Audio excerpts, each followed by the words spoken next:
Gerakan 30 September atau dikenal juga dengan Gerakan 1 Oktober Gestok merupakan peristiwa penculikan dan pembunuhan perwira-perwira TNI Angkatan Darat pada 1 Oktober dini hari. Gerakan ini dilatar belakangi berbagai konflik politik yang terjadi pada 1960-an. Saat itu, dunia sedang mengalami perang dingin yang melibatkan Amerika dan Uni Soviet. Hal ini berdampak juga dengan kondisi politik di Indonesia, di mana saat itu paham komunisme berkembang pesat karena Soekarno mencanangkan ideologi Nasakom. Nasakom adalah nasionalis agama komunis.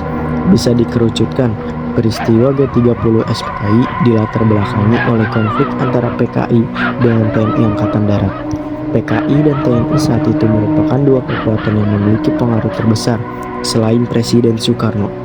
Perebutan kekuasaan antara PKI dengan TNI AD akhirnya memuncak ketika resimen Cakrabirawa, pasukan pengawal presiden yang berafiliasi dengan PKI, menculik perwira-perwira TNI Angkatan Darat di bawah pimpinan Letkol Untung Sutopo.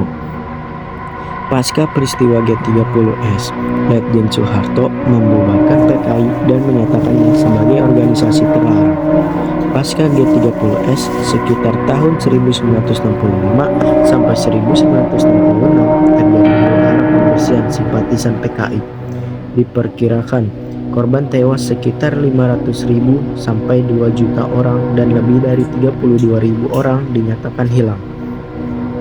Dan upaya pencegahan yang saya tawarkan agar hal-hal yang seperti itu tidak terjadi di masa mendatang, yaitu memperkuat penegakan hukum, menindak tegas segala bentuk pelanggaran hukum dan provokasi yang dapat memicu perpecahan, menerapkan hukum secara adil dan transparan, memastikan keamanan dan stabilitas negara, meningkatkan peran masyarakat, meningkatkan partisipasi masyarakat dalam menjaga keutuhan bangsa, mendorong peran aktif masyarakat dalam mencegah penyebaran paham radikalisme dan intoleransi, membangun komunitas yang damai dan toleran. Penting untuk diingat bahwa tragedi G30S merupakan pelajaran berharga bagi bangsa Indonesia. Dengan melakukan berbagai upaya pencegahan, diharapkan peristiwa serupa tidak terulang kembali dan bangsa Indonesia dapat terus maju dan bersatu. Catatan: perlu diingat bahwa peristiwa G30S masih menjadi topik yang sensitif dan kontroversial di Indonesia.